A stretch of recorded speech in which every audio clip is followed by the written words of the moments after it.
Hello guys, मी आज बनवलेत मस्तपैकी गूळ खोबरं घालून केलेले पोहे जे आमच्याकडे गोविंदाला देण्यात येतात. तर त्यानंतर मी त्यात ॲड केले थोडंसं दही, मीठ आणि साजूक तूप. मीठ हे स्किप झाले पण मी ते टाकलेलं आहे, तुम्ही सुद्धा ॲड करा.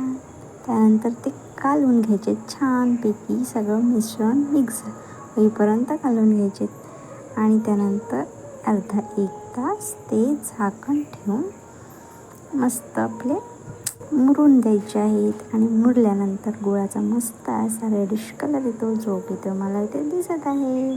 सो एन्जॉय द गोपाल काला अँड दिस पोहे.